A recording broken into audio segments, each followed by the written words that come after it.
This is the X-Zone Broadcast Network, broadcasting worldwide on broadcast affiliates and satellite program providers, including CNN Broadcast Network, Sirius Satellite Network, Star Media, Good News Radio Network, Angel Broadcast Network, Wiki Broadcast Network, and WPBN TV. For more information on the X-Zone Broadcast Network, visit us at www.xzbn.net.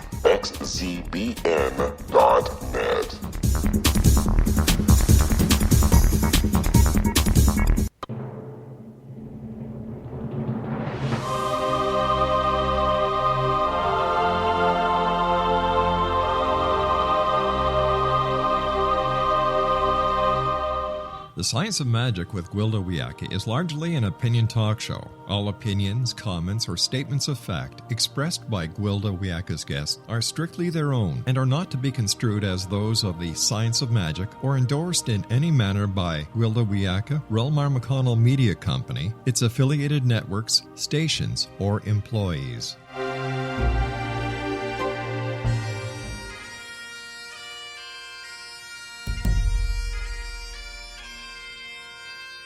Welcome to the Science of Magic with Gwilda Wiyaka, a program dedicated to uncovering the unified nature of reality and humanity's ever-evolving place as truly galactic beings. For more information on the Science of Magic with Gwilda Wiyaka, visit us online at www.thescienceofmagic.net.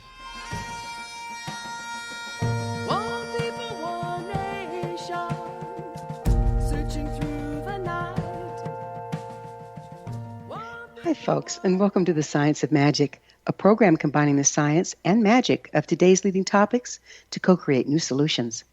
Gwilda Wiyaka here. This hour we'll be exploring authenticity.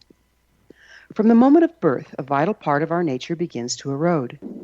Some lose it sooner than others, but we're all impacted by the loss of our authenticity. Happiness, mental stability, creativity, ability to manifest, and basic physical health all depend upon the authentic expression of our spirit through all four levels: physical, mental, emotional, and spiritual.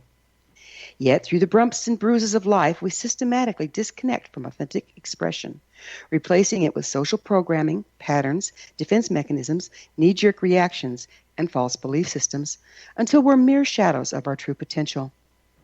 If this is left uncorrected, our lives become increasingly dysfunctional, eventually resulting in failure to thrive. The walk out of this sad condition is as complex and convoluted as the original damage that put us there. Most modern-day treatments fail to recognize the importance of treating on all four levels of being, bringing them back to their original frequency and restoring their ability to channel our authentic spirit. The only way to become whole once again is to treat the entire person: physical, emotional, mental, and spiritual. How can this be accomplished? How can we hope to navigate our way back to our true nature, our authentic being? Our guest this hour has dedicated her life to helping others back to authenticity.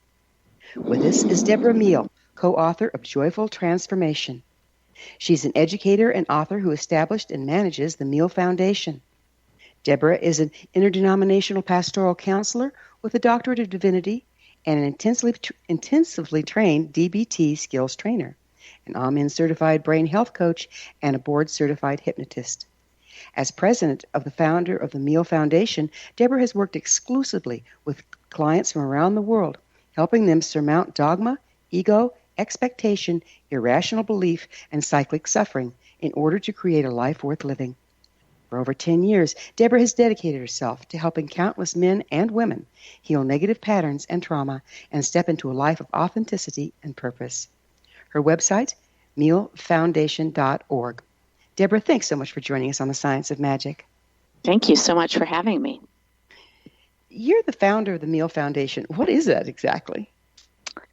Well, we started the foundation some 10 plus years ago, and we decided that what we needed to do was to, again, be able to reach out to other people.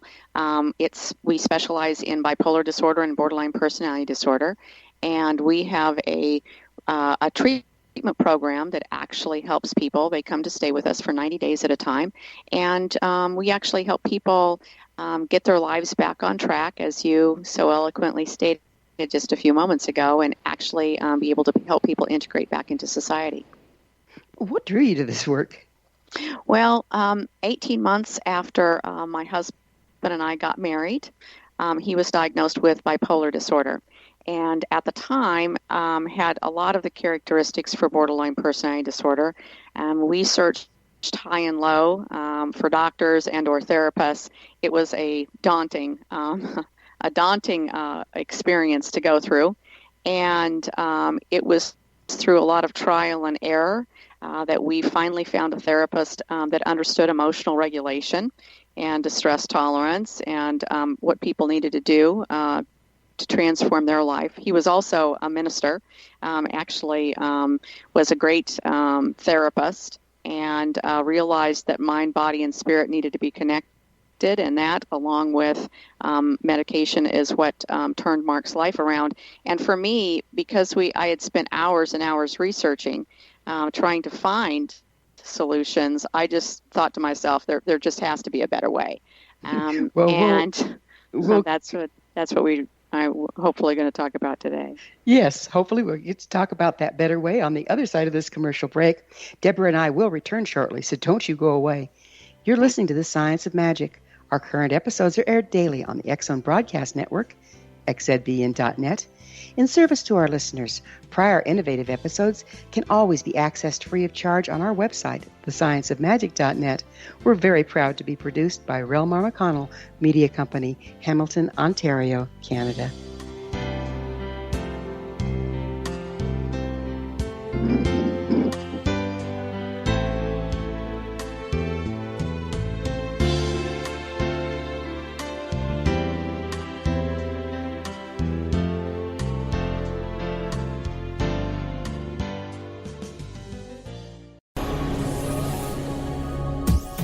This is the X Zone Broadcast Network, broadcasting worldwide on broadcast affiliates and satellite program providers, including CNN Broadcast Network, Sirius Satellite Network, Star Media, Good News Radio Network, Angel Broadcast Network, Wiki Broadcast Network, and WPBN TV. For more information on the X Zone Broadcast Network, visit us at www.xzbn.net.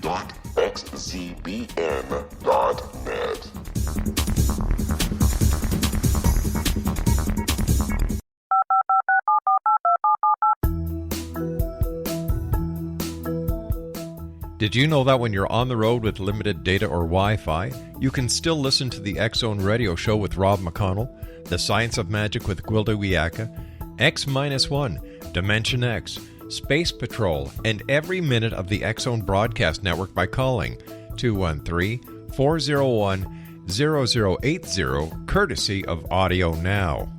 No smartphone, app, or internet needed. It saves your data plan, and it's free if you have unlimited minutes. Call 213-401-0080 to listen on any phone, anytime, anywhere. Remember, 213-401-0080 for the best of the paranormal, parapsychology, and sci-fi radio programming anywhere, 24/7, 365.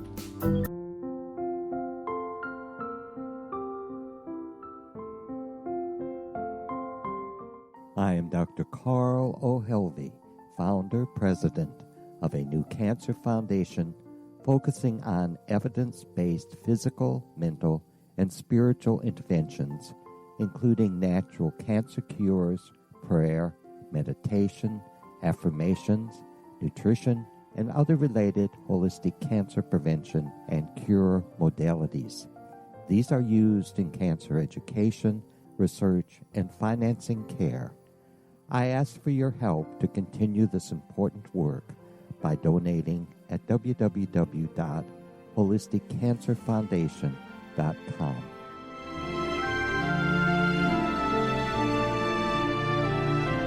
Hello, I'm Pete Marsh. With my daughter Justina, we will be presenting the new radio show, Too Good to Be True. If something seems too good to be true, it usually is. But with the help of Justina's amazing gifts, we're going to gain insight into questions that don't yet have complete answers. Have you wondered who built Stonehenge and for what reason? Why are crop circles found in the same region as Stonehenge and elsewhere? Are crop circles a hoax, or are they created with technologies that we have little knowledge of? Who built the pyramids in Egypt and also in other countries? How and why were they built? Was the Titanic switched with the Britannic as part of a gigantic insurance fraud, or for more insidious reasons? What caused the Tunguska event when trees were flattened over an 800 square mile area in Siberia? Will the new insights be too good to be true? Well, that will depend on what you are prepared to believe. Please join us as we start on this journey together. For more information on Too Good to Be True, visit www.xzbn.net. Little children aren't the only ones afraid of the dark. Millions of soldiers return from war zones with PTSD, anger, frustration, fear, and loneliness, much of which surfaces during the darkness of the night. You have the chance to change the lives of these American heroes. Songs and Stories for Soldiers.us provides free MP3 players for these men and women. With a list of 3 million songs in 16 different styles, 100,000 audiobooks, and 30,000 old-time radio programs, every veteran can find something to soothe and comfort them at no cost. All our players contain an 8-hour audio program designed to help veterans fall asleep. With 1,500 plus vets now participating, it's our goal to deliver 10,000 audio players this year. Go to our website at songsandstoriesforsoldiers.us. Help us help a veteran make it through the night.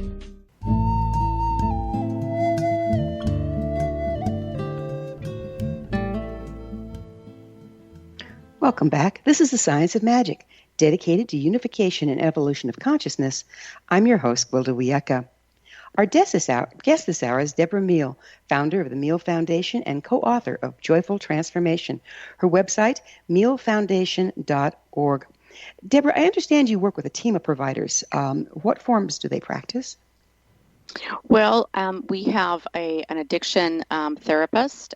We have a life coach, and we have a dialectical behavioral therapist also. All of them have been trained in AIM and brain health also, along with extra modalities that they're interested in, like yoga, meditation, hypnosis, and that type of thing also. What made you decide on those particular forms? Well, I think what happened is when we started this program, again, we were looking for things that made a difference for people, that were effective, easy for them to be able to access and to be able to do, and things that were actually proven to change brain chemistry and to help people move forward quickly and effectively. So how do you address all 4 levels of your clients, the physical, mental, emotional, and spiritual? Well, we address that because dialectical behavioral therapy, quite honestly, looks at all of that in regards to emotional regulation. So, for example, in emotional regulation, there are certain skills. For example, if you have a toothache all the time, or you've stubbed your toe, you're going to be emotionally dysregulated. So, one of the things about dialectical behavioral therapy is it actually looks at addressing physical, emotional, mental, helping people be able to train them to get out of their looped thinking. And then also it addresses that spiritual component also, which my clients talk a lot about, is feeling empty inside. So are you saying that, I think I need you to go more into that kind of therapy. I'm not familiar with it. Where did it originate and how's it been proven?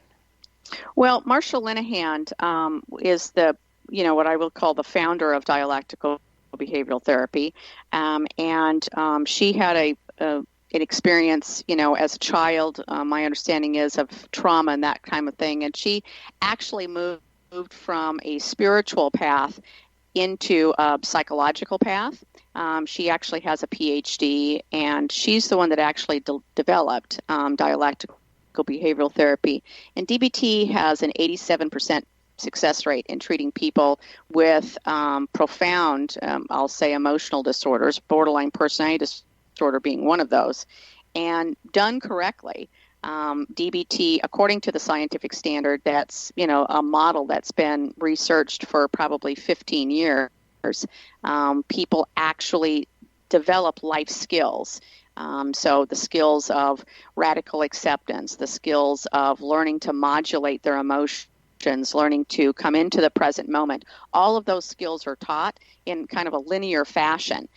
So as you develop, for example, a skill of mindfulness and awareness, as you start to understand that you can watch your own thinking, for example, something that we don't teach a lot of times to our children anymore these days, as you develop those types of skills, you're then able to, again, learn to regulate and modulate your emotion so that you're acting in a way that doesn't push people away from you and doesn't isolate you. So just as an example. So you're helping people find their witness. I think that that's a good way of explaining it. And then also it sounds like the systematic linear way of doing it, you're actually rewiring the neurological pathways that create the knee-jerk reactions to stimulus. Absolutely. Because what happens is once you've responded poorly, and there's a great book out called Don't Shoot the Dog that all DBT therapists read.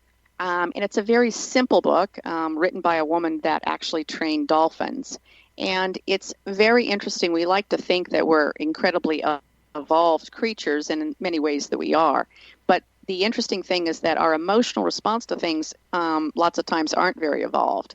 So what happens is that once you become that witness, as you call it, once you're able to observe your own thinking, you're able to then make better choices emotionally, which then changes your behavior. It's really a skill set that we've forgotten more than anything, isn't it? I think so. I'm mortified when I look at TV, quite frankly. What are they teaching, right? And I look at the what I call drama programs on TV that teaches people how to respond inappropriately, and we all laugh and we think it's funny. And quite frankly, it's not funny. Children have very concrete thinking. They have a prefrontal cortex, that's the part of your brain right behind your eyebrows, that is insight, hindsight, and foresight. And if we're not using that part of our brain effectively and we're not teaching children how to use that part of the brain, then we end up with an adult population that has no insight, has no hindsight, and has no foresight. Well, you just about summed it up there, didn't you? Yeah. Did you find it problematic integrating spiritual healing with various religious beliefs of your clients? I don't personally, but I know that there are a lot of people that do. For me, it's about taking the kernel of truth out of all religions. I've always been able to, I was raised very conservative Christian view, which as an adult, I really had a hard time because it didn't feel like unconditional love to me. And I believe the basis of most religions has to do with that unconditional love and being able to be united with the God of their understanding, with the divine of their understanding, however it is that you wish to call it. And I believe that that core is within each of us. So for me, when I look at my clients, I rarely see somebody that is just sick. What I see is I'm usually able to see that divine child of God within them, and then be able to help them navigate a better way of life. How much do you think of your clients' suffering and condition is nature, and how much is nurture? In other words, how much did they come in with as far as genetic predisposition, and how much was caused by trauma after they got here? Well, that's a really good question. I'd like to say 50-50, but I don't know that that's necessarily the case. What I'd like to think of is that we're all loaded and coded with certainly a program, I think, when we get here. But I also think that a great deal of what we experience here is trauma. And then again, because as children we have that very concrete thinking, that trauma can be very profound for us. So I believe that, we can go in and we can change that. And I believe that that happens on a spiritual and emotional basis also. Yeah, if you just medicate it or if you just try to process it mentally, you're still plagued, aren't you? Absolutely. And that's why, again, my book is, looking at the linear things that we can change, being able to be aware of your ego and your triggers and that type of thing. But by no means is that Do I think that that's the be-all, end-all? I don't. I believe that, again, everything must be taken care of on a spiritual level also. And I believe leaving that section off really sets people up for failure, because people can come to me and say, well, I've learned all the skills, but I still feel this emptiness. I still feel this draw. There's something missing in my life.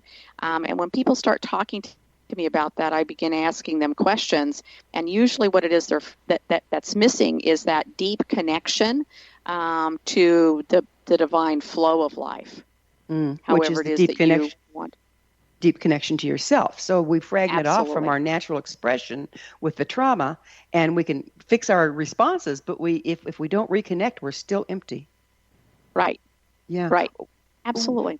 Would you mind describing what you mean by the spiritual aspect of a person? You're not talking religion particularly, are you? I'm not. And it's that's a really interesting question. I don't think I've ever been asked that before. I think that the spirit within us, your soul, your deep connection. I like to. I think an example is I'm part of the ocean. I'm not the ocean itself, but I'm a big part of that ocean. So if you take a cup of water out of the ocean, it's still ocean. So for me, that deep spiritual part of me is also part of the earth. It's part of the spirit. It's part of the divine flow. There's no part of, it's like, God is everywhere for me. I don't know what it's like for everybody else, but there is no place that God is not. So if I'm here, then God's here, and you're here, and God's here, and the earth is here, and God's here. So it's moving in and being congruent with that divine flow. So it sounds like you're talking about, in a scientific way, would be like the quantum level of life, where all things connect. Sure. Absolutely. And I believe that we're either in that flow or we're moving against that flow. And what I tell people is that for me, I see it as I am in a kayak or I'm in a canoe. And if I get turned upside down in the water, I can flail around like a crazy person and drowned. Or I can, again, take, consciously relax, use my oar, hopefully, or something to push off of the rocks or obstacles in my way until I pop back up. But flailing around is absolutely ineffective, and usually that's an emotional response. It's not a quiet, still response. So if I want to get back into that flow, I need to regulate my terror, quite frankly. If I'm in that kind of situation, I need to regulate that so that, again, I can be moved into that divine flow. And then, again, it becomes more peaceful and it becomes more effective for me to navigate the water. So when you're in the divine flow, you're able to see where the flow is going rather than fighting against it. I think so. I think that our emotion is really important. Our emotion is important if we're out of the flow because we can witness that and we can make a choice. Our emotion is also important to be in the flow. When I'm in peace and I'm in love and I'm in harmony, then I'm within that flow. And if I am in anything else that doesn't look like that, again, fear specifically, I write about fear, obligation, and guilt. If I'm in that flow, then I'm moving out of the flow. And usually that becomes really uncomfortable. So as I navigate my emotion, I am looking, again, I'm trying to be aware and mindful and looking to where I need to go in my life. And as things open up, I say, well, this is an opportunity. And as things close, I say, well, this is not an opportunity, and I move on. Don't you feel like we're kind of hardwired to seek joy and comfort, and that's our guidance? Well, I'd like to think that we are, but I can tell you that there's a lot of people out there that don't seem to be hardwired to seek that. They seem to be hardwired to seek drama and trauma because, again, there is an endorphin rush when that happens. So a lot of my clients, specifically that I have, that seek to have that part of their life filled with something, they are seeking to have something filled, and they pick something negative, not knowing that there is something positive out there to choose instead. Well, we'll have to talk more about drama, trauma, and seeking it on the other side of this commercial break. Deborah and I will just return to our discussion, so don't go away. We're coming to you through the X-Zone Broadcast Network. Don't miss the other fine shows and hosts on xzbn.net 24/7, 365. You're listening to The Science of Magic, your resource for creative solutions in a changing world. thescienceofmagic.net.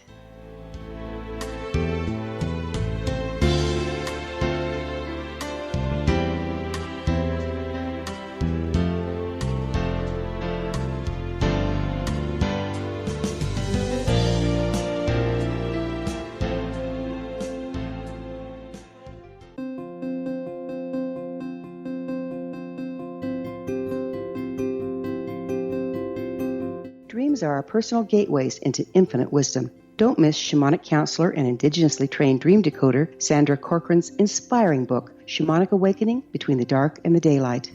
This remarkable work chronicles Sandra's 35 years of experience with diverse wisdom keepers and her initiations throughout the Americas and across the British Isles, Turkey, Greece, and Egypt. Sandy's knowledge of symbology, psychology, and myth influenced her dream blog and workshops.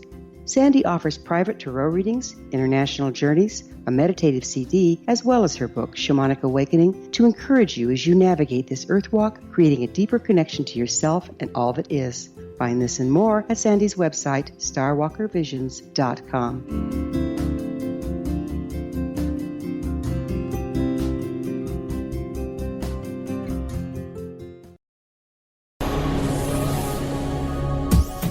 This is the X-Zone Broadcast Network, broadcasting worldwide on broadcast affiliates and satellite program providers, including CNN Broadcast Network, Sirius Satellite Network, Star Media, Good News Radio Network, Angel Broadcast Network, Wiki Broadcast Network, and WPBN TV. For more information on the X-Zone Broadcast Network, visit us at www.xzbn.net.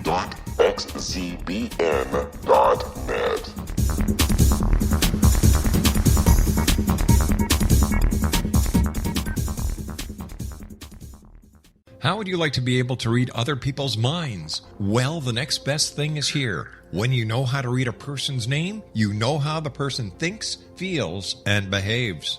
Each letter in our name holds a key to unlock our true essence. Our name contains both our gifts and challenges in this lifetime. Mnemology science discovers personality secrets hidden in the placement of the letters of our names, including the first and last impression people remember about us. Sharon shows us how to interpret the arrangement of letters as outlined in her book, Know the Name, Know the Person.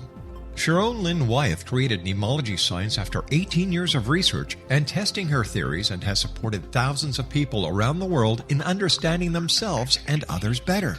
You'll enjoy Sharon's unique teachings as she shares her system to learn the gifts behind your given birth name. Even if you don't like your birth name, there are jewels in this book. If you're thinking of changing your name, ready to name your child, or wanting to get along better with others, this is the book for you. If you'd like to improve your relationships and change your life for the better, get the book today, Know the Name, Know the Person, or visit www.knowthename.com. That's www.knowthename.com.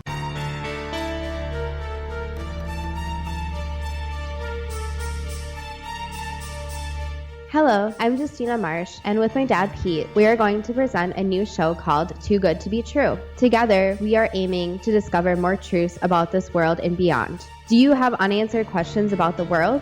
Do you ever wonder about aliens, conspiracy theories, or the universe? There are many shows discussing subjects such as pyramids or UFOs, but we want to relay this information based on our own research, including from spiritual means. Hopefully, listeners will be helped with their own beliefs and will appreciate the psychic insights that add to the previous research and information. We both look forward to sharing this insight and beginning this journey with our listeners. Visit xzbn.net for more information about when to listen.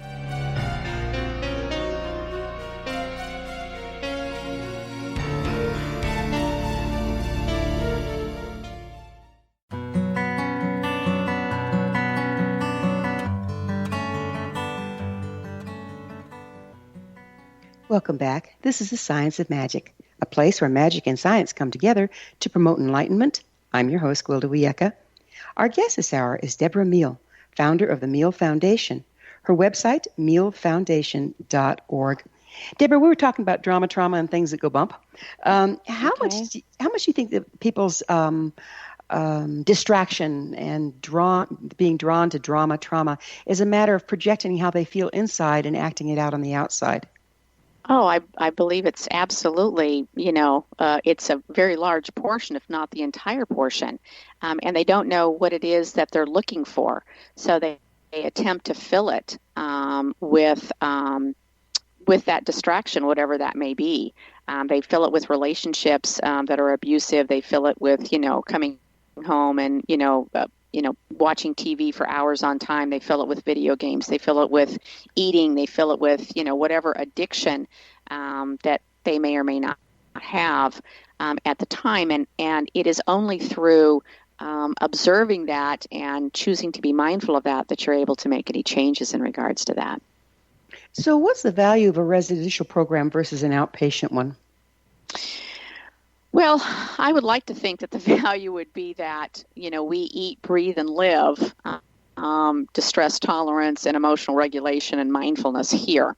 So when people come into a program that provides that kind of environment, you're changing the environment. People that are in an outpatient program, you're able to give them skills, and if they go back into an environment that's not conducive to using those skills and allowing the brain a chance to rest and heal, it's very difficult.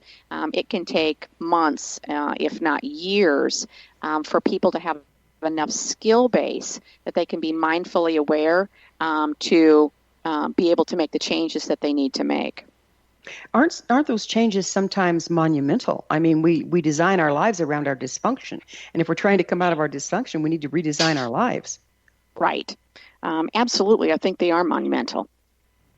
So when you work with the residential program, do you do something special to the space to create a container for these people? Mm-hmm. I do. And it's very funny that you should ask me about that because, quite frankly, nobody else has ever asked me about that.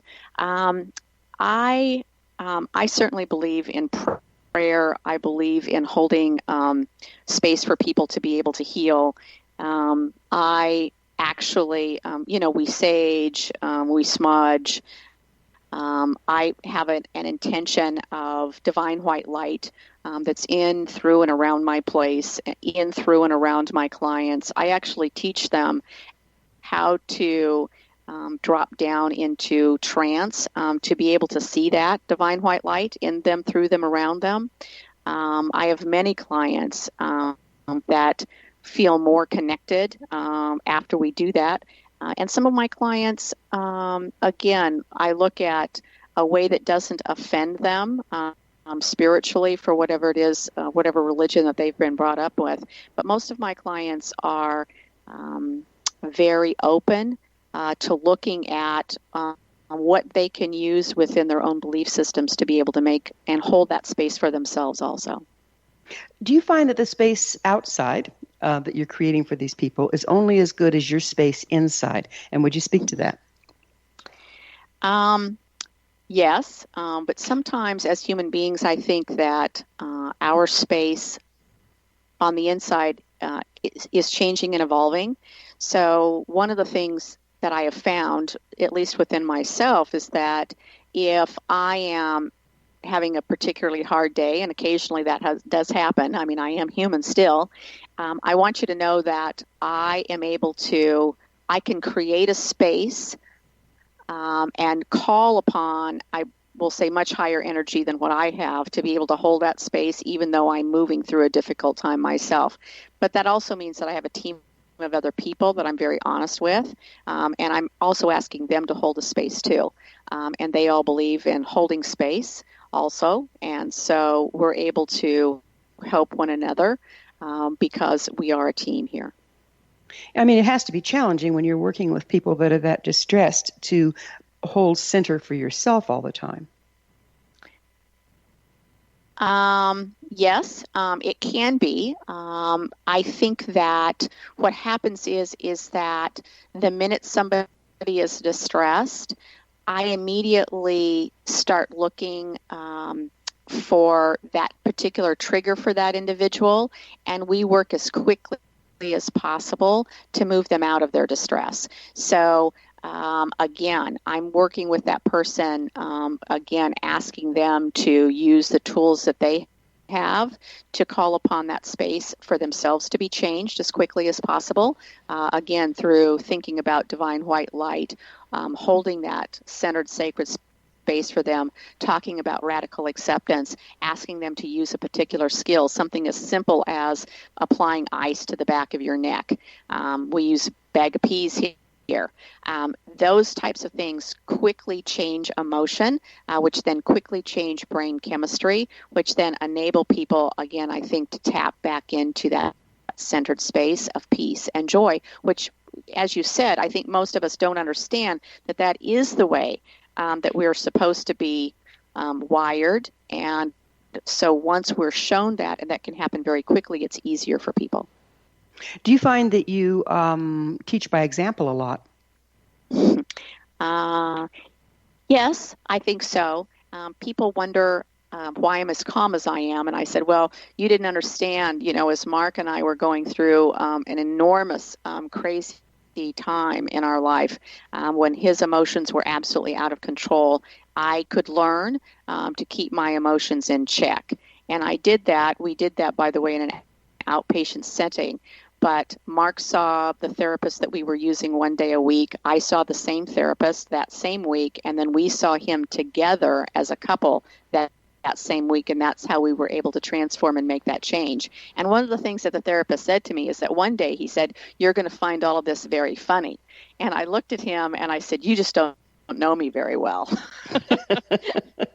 So tell me, did you end up finding it funny? I did. There were things that happened along the way. When Mark was dysregulated, he attempted. He put up our Christmas tree together in our bedroom one Christmas, and it was a pull-apart Christmas tree. And then he got it stuck in the doorway, and he was so dysregulated that he went to yank the tree through the doorway, and it wouldn't fit. And he yanked so hard that he literally flew back from and landed squarely on his behind. And I want you to know, I went into the kitchen and I was laughing so hard I was crying. And I didn't think that he would find it very funny, but it took him about 10 minutes to realize that it truly had looked like something from the Three Stooges. And at that point, I knew that I could change my emotional response to certain things, and that I wasn't always going to have to hold him up and shore him up in regards to emotional things that were happening to him, that I could let loose and things could actually be personally funny for me, even though it wasn't necessarily a funny situation. Well, humor it is wasn't the key, funny. Isn't it? It is. It's absolutely such a key to survival. Yeah. It is. So do you tailor treatment to the individual, and why do you see that as important? Well, I think it's important. There's a lot of treatment centers out there that take 30 or 40 people at a time. Mm-hmm. We don't do it that way. We only take 4 clients at a time. And the reason that I think that it's so important is because everybody brings something different with them when they need, care. So, for example, I can say across the board, we'd like to say that trauma is trauma, but it's really not. Everybody's trauma is a little different. And the interesting thing is that some people's trauma is they will have more of a physical response. Some people's trauma, they'll have more of an emotional response. Some people's trauma, they have more, quite frankly, of a spiritual response. I have people that come into my program that are angry at the universe and angry at God. That's going to be, I'm going to look at that differently than people that are continually trying to, be in drama-filled relationships where they pick the wrong person again and again and again. So what happens is that we're able to look at those things individually and give people skills and talk to them continually in regards to how a particular skill can help them, mind, body, spirit, soul, that type of thing. So yes, it is individualized. I love this statement you shared with me before the show, and I quote, Reconnecting your spiritual being with your human being is the truest form of authenticity. Once we raise our threshold to tolerance, distress, and learn the skills to quiet our minds, we can then connect to all that is. That's a really powerful statement, Deborah. What is this authenticity you're speaking of? I think it is, we are, again, I think my personal belief is that we come from the ether and we are loaded and coated with a plan. I think that we have choice along the way, but I tell people all the time that you're in the wrong job and you're married to the wrong person. There's not a pill for that. There's no way to fix that. You're out of the divine flow. So when we unite our spiritual self with our human beingness, when we actually connect with that, and we do that through prayer and meditation and hypnosis and journeying and all the whatever that form is that allows us to get into that flow, when that happens and we're able to unite our human beingness with our spiritualness, what I think happens is that we open up and we are able to mature in our particular evolution, whatever that may be, because we're no longer just following the dictates of society. We're actually doing what's right for us. And as we do that, we become wholly ourselves, and then we're able to give back to our community and the earth, so to speak, and to ourselves. We give back to ourselves. We find that thing on the inside that sustains us, that loves us. One of the things that I say is that God is my source and my supply. There is no person, place, or thing that can be the source of my supply. And once we tap into that, I believe that we're unstoppable. But again, it sounds like there might be a fair amount of dismantling of the status quo involved when we have built a dysfunctional life around our dysfunction. Oh, right? Boy, isn't there ever? And it's an interesting road to navigate. I tell people that change isn't hard. Change, if you believe change is hard, it's going to be very difficult for you to do it, but it's inconvenient because your ego is absolutely going to latch on to not making a shift because again we are power and control, security and survival, and esteem and affirmation. Our ego has those three legs to it, and at any point in time one of those legs becomes shorter, as in someone has sawed it off, or we felt attacked. That's where it becomes difficult. So when you go home and you announce that you're going to be a brain surgeon and your family tells you that you're just not smart enough to be a brain surgeon, there's a real rub there. And so what happens then is that, again, lots of us aren't fulfilling our destiny and what it is that we could be doing because we're going to have to talk about brain surgery on the other side of a commercial break. Deborah and I will be back shortly, so don't leave us now. This is The Science of Magic, your resource to altruistic professionals of science and the esoteric, working to create common ground for the betterment of our world. Join our email family to receive our topic-driven episode collections at thescienceofmagic.net.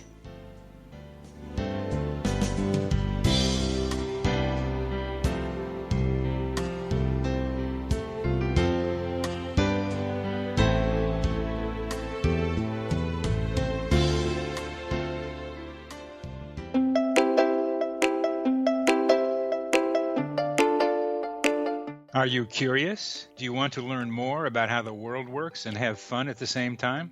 Study coincidences with me, Dr. Bernie Beitman, MD, on my Connecting with Coincidence radio show here on the XZBN network.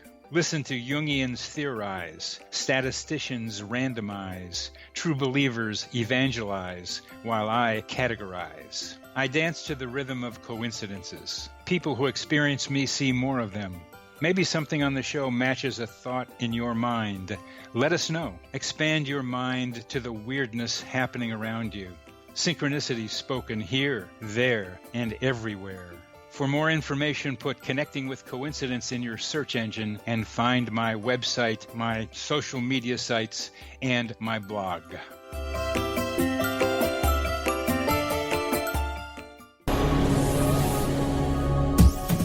This is the X-Zone Broadcast Network, broadcasting worldwide on broadcast affiliates and satellite program providers, including CNN Broadcast Network, Sirius Satellite Network, Star Media, Good News Radio Network, Angel Broadcast Network, Wiki Broadcast Network, and WPBN TV. For more information on the X-Zone Broadcast Network, visit us at www.xzbn.net.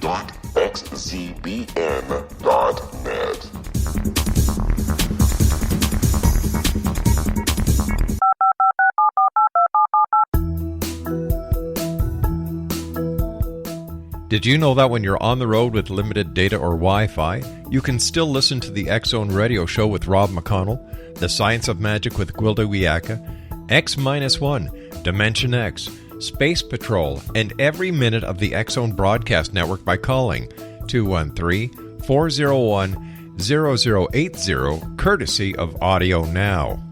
No smartphone, app, or internet needed. It saves your data plan, and it's free if you have unlimited minutes.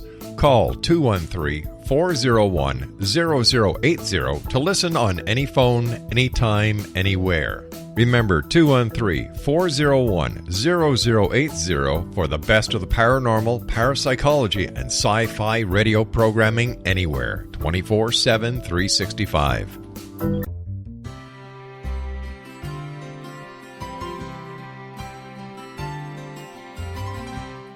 True healing must address 4 levels: physical, emotional, mental, and spiritual, for us to live joyful and productive lives. We tend to treat 3 of the 4, leaving the spiritual languishing. If you're tired of the same dysfunctional patterns cropping up in your life, Soul Balancing is for you. Trixie Phelps, owner and founder of Soul Balancing, is a naturally gifted energy healer trained in numerous esoteric forms, including shamanism. Trixie has created a powerful modality that safely and effectively clears your energetic field. A Soul Balancing session can remove interference, heal trauma, and restore your hope. Contact Trixie for a life-changing long-distance session today, www.soulbalancing.world.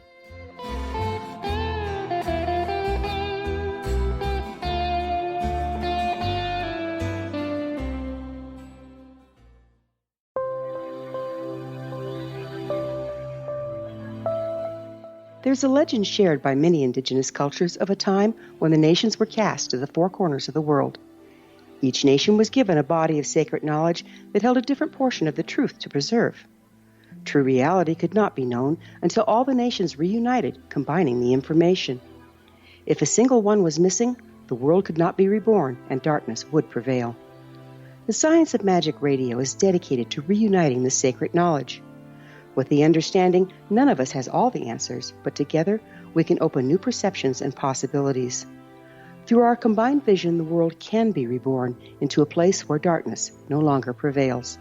Join me, Gwilda Wiyaka, and the Science of Magic daily on the X-Zone Broadcast Network, xzbn.net, or visit us at thescienceofmagic.net.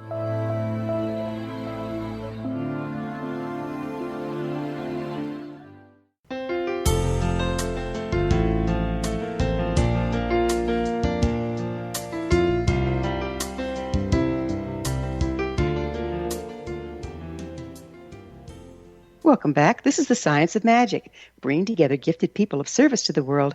I'm your host, Gwilda Wiyaka. What's up in your world? Email me at info@thescienceofmagic.net and suggest a topic or a guest that's on your mind. You're probably not the only one that would enjoy listening. Our guest this hour is Debra Meehl, co-author of Joyful Transformation. Her website, meehlfoundation.org. We were talking about brain surgery, as I recall. So fun. What advice do you have for people that find themselves in an unsupportive situation? Is there some way that we can find that support from within, from that place of source that you're talking about? Absolutely. I tell people, there's 4 ways to solve any problem. You can solve the problem, you can leave, you can get out of the situation, you can learn skills and change the situation. You can feel better about the problem, you can tolerate the problem, or you can stay miserable. So usually staying miserable at some point is no longer an option for us. But when you're in an unsupportive environment, you actually can learn to regulate your emotional responses to that if you're unable to get out of that particular situation. You can accept and tolerate both the problem and your response to the problem, and you can solve the problem. One of the ways that, again, that you, as you mentioned, that you do that is finding that deep peace within. And as you find that deep peace within, as you hold that space for yourself, you're actually able to hold that space then in your surrounding environment. And so I believe that lots of times, the environments that we've been placed in are environments for us to have a high level of learning. Now, that being said, if the environment is too dysfunctional, then the brain just continues to be re-traumatized again and again and again, and not a lot of progress is made. So basically, you need to know when to say when, huh? Absolutely. And I think that, there's usually people in our life that are telling us and giving us signs all the time. A lot of my younger clients in their 20s, have girlfriends and that kind of thing that have, say to them, well, we told you Billy was bad for you, and so you just kept going back. So, why do you keep doing this? We usually have signs, but we don't want to, again, listen to those people around us.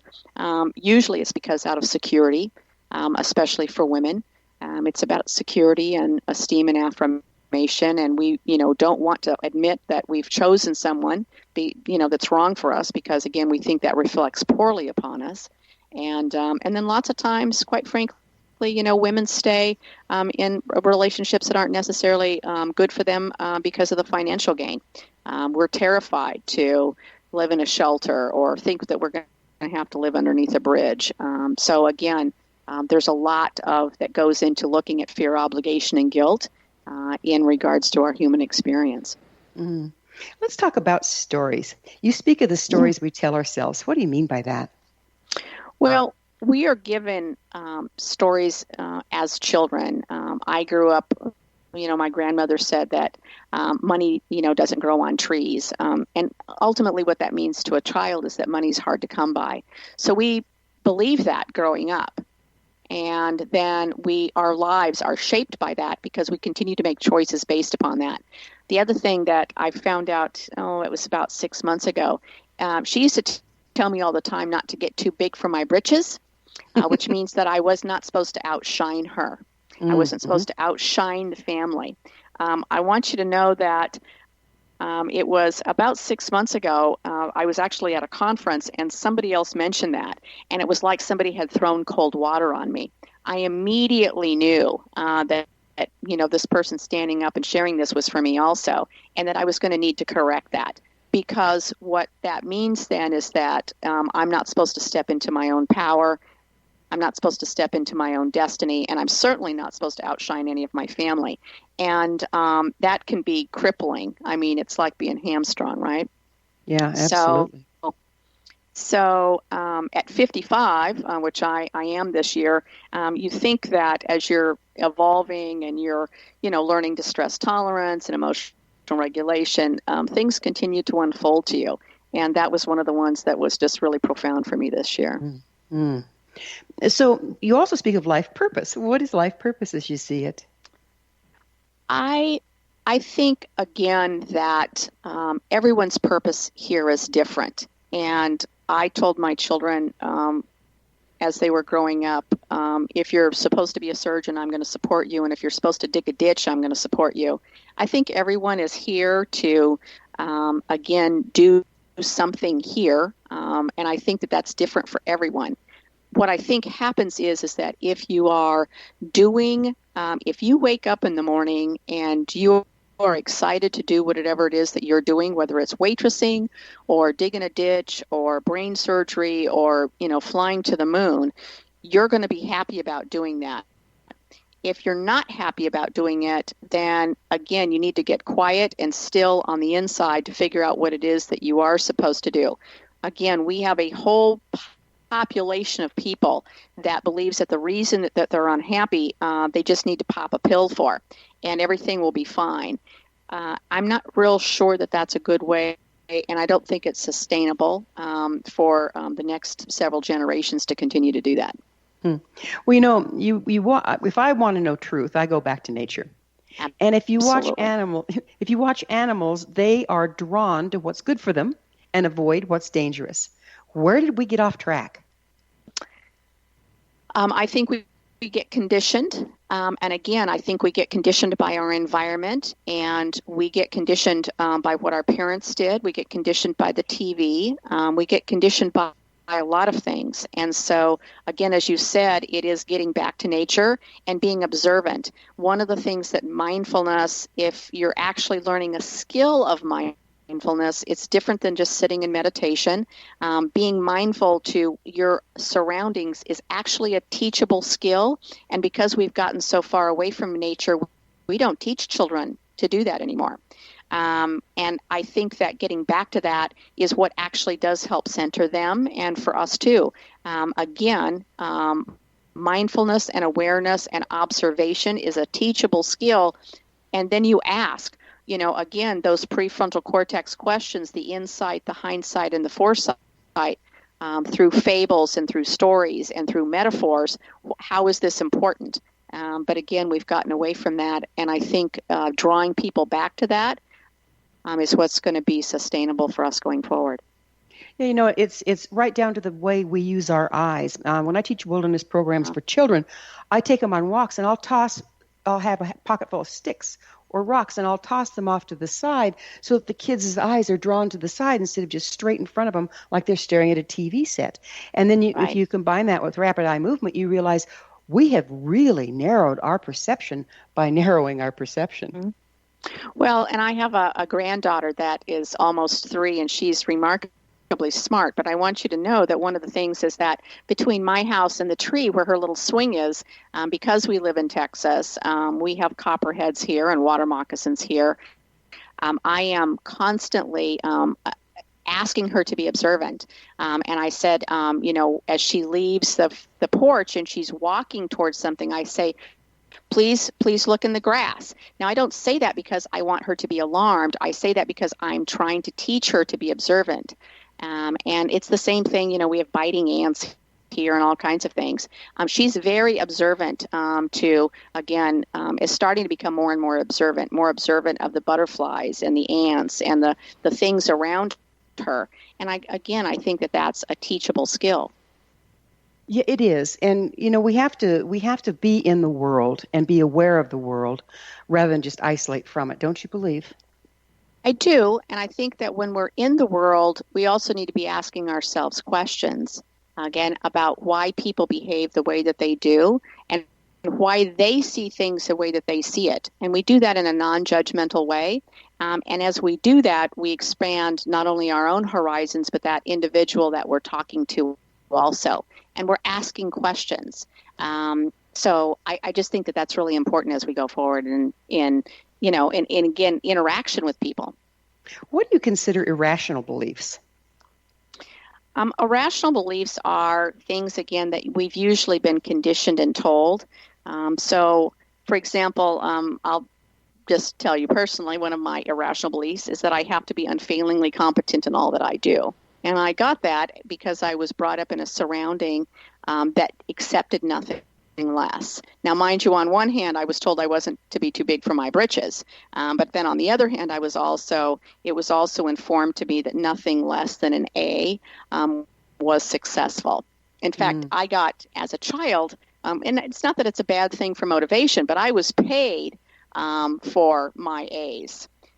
So I didn't get an allowance. So I was groomed to know that there was a correct way, and the correct way was 100%, which is not a bad skill as long as it doesn't go too far. The pendulum doesn't swing too far.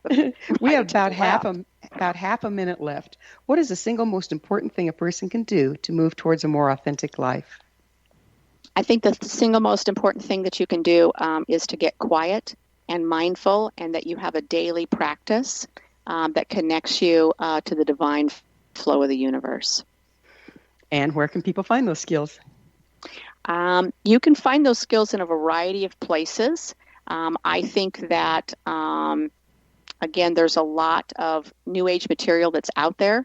I certainly think calling on a therapist that has a strong spiritual meditation practice works. Well, time flies and we're out of it, Debra. Thank you so much for joining us on the show. Our guest this hour has been Debra Meehl, founder of the Meehl Foundation and co-author of Joyful Transformation. Her website, meehlfoundation.org. This has been The Science of Magic. Join our email family to be the first to receive our thought-provoking, topic-driven episode collections at thescienceofmagic.net. Until next time, dear ones, may you be blessed with knowledge and comforted with love as you embrace your authenticity.